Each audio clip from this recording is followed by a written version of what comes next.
online-nya itu hari apa Mas? Jamnya, ini online nih masih banyak yang pada bingung ini. Iya, jadi online-nya Happy Hoki itu agak sedikit berbeda dengan beberapa kelas online yang lain. Jadi kalau di Happy Hoki itu, teman-teman itu misalkan nih pendaftaran, kan nanti ada masa tunggu untuk kelas dibuka bareng-bareng. Nah pas dibuka bareng-bareng itu saya kasih materi video di website.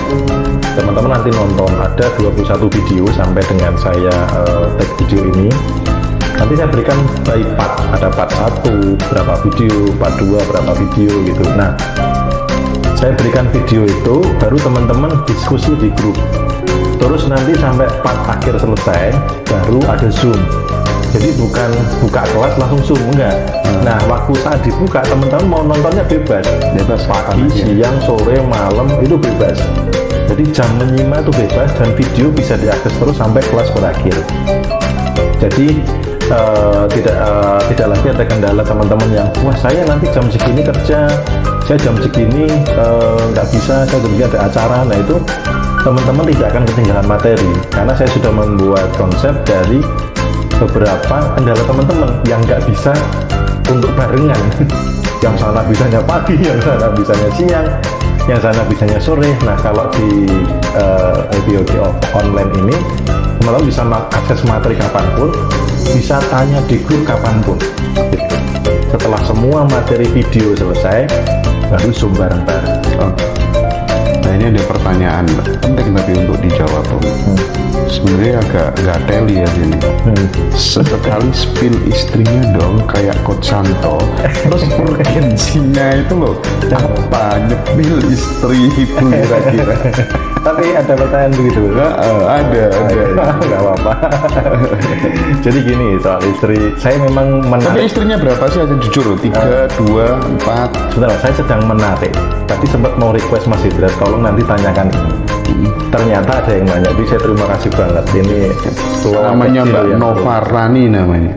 Peluang kecil yang terwujud karena ada beberapa teman yang masih tertarik membanding-bandingkan gitu. Kok di sana di expose maksimal, bingung nggak? Jangan-jangan nih ya.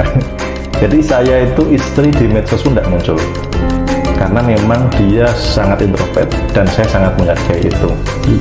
Dia nggak suka Mas posting jalan kemana, foto bareng untuk dipamerkan di medsos itu nggak suka.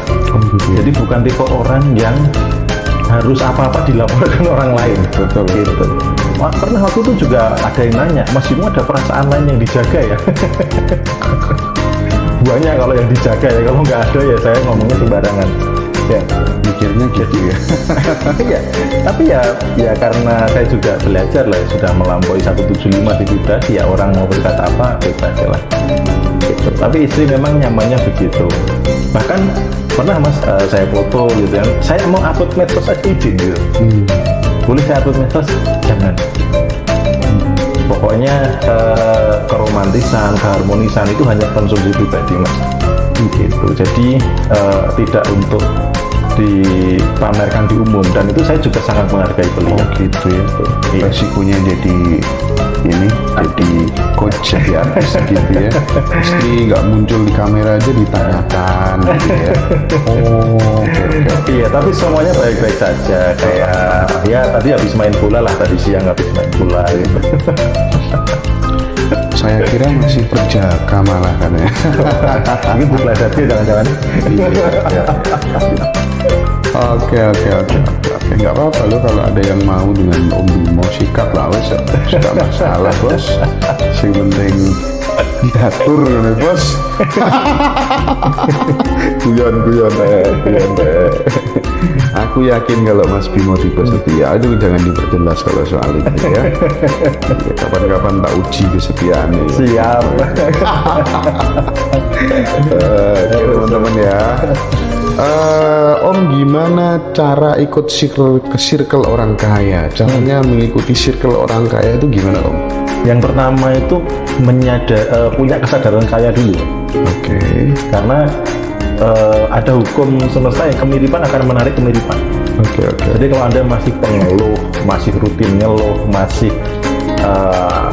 segala sesuatu dilihat negatifnya gitu ya, maka tidak adanya kesadaran kaya itu akhirnya apa? sulit untuk ketemu orang kaya. Iya. Nah, ketika kesadaran sudah ada, itu akan menarik dipertemukan dengan orang kaya. Jadi nanti circle-nya itu akan dipertemukan, bukan nyari gitu. Hah? Enggak.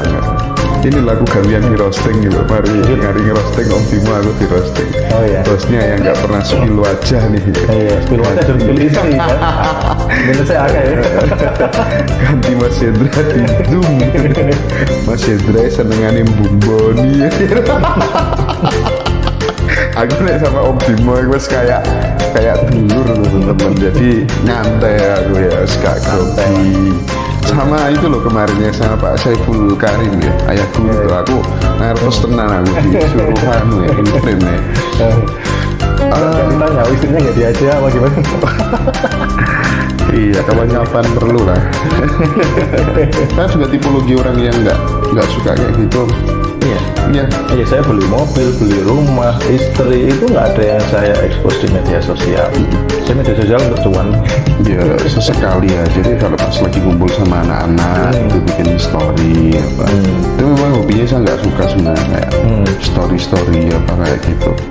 Itu story status itu penting ketika saya dulu waktu masih kuliah gitu. Memang targetannya adalah targetan eksistensi, pengen jadi anggota DPR dan lain sebagainya. Dulu masih punya keinginan kayak gitu. Iya, iya. Tapi kalau sekarang udah bukan itulah orientasinya. Saya pikir udah beda lagi lah konteksnya. Kalau di usia udah 30 ke atas, 40 masih suka pamer istri dan lain sebagainya, itu ada yang bermasalah menurut saya loh ya. Ada yang bermasalah. Bukan saya yang ngomong ya. Itu kalau menurut saya begitu, masih suka foto-foto sama istrinya ditaruh di story WA, taruh di Facebook, itu menurut saya agak bermasalah dalam tanda kutip. Kecuali jualan beda lagi ya konteksnya ya. Konteksnya beda lagi gitu ya. Nah, kemudian gimana Om caranya untuk mengatasi rasa malas? Ini menjadi momok, orang nggak bisa take off gara-gara malas. Menurut Om Bimo gimana? Ya, saya melihat mengamati orang malas rata-rata kecenderungannya adalah nggak punya tujuan yang jelas, nggak punya goal yang menggairahkan. Oke. Jadi ya akhirnya malas-malas ya, saya ngapain gitu loh. Ya karena memang nggak punya tujuan yang jelas, nggak punya goals yang menggairahkan. Kalau ada, saya yakin Mas Hendra keluar kota kemana pasti ada goals yang menggairahkan gitu. Kalau enggak, ngapain gitu loh. Nah banyak orang malas-malasan kan, biasanya ketika saya tanya, apa tujuannya? Apa goal terdekat? Goal jangka panjangnya apa? Menggairahkan enggak? Nah itu rata-rata yang mereka blank, sehingga ya akhirnya malas-malasan. Oke, saya fokus di TikTok lagi.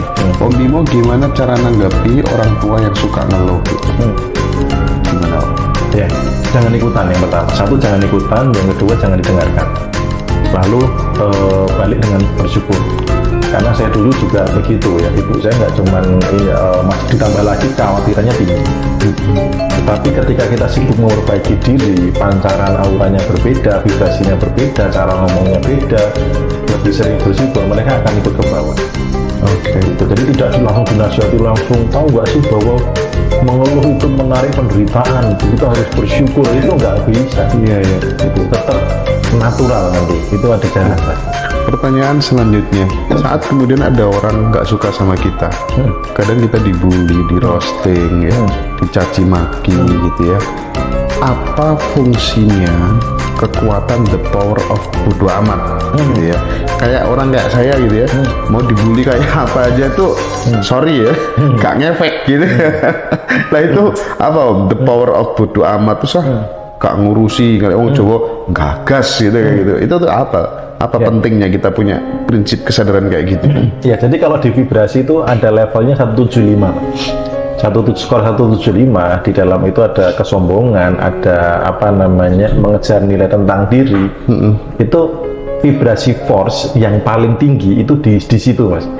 Banyak orang gagal naik ke power karena tidak bisa tadi yang bahasanya Mas Indra adalah the power of bodo amat gitu.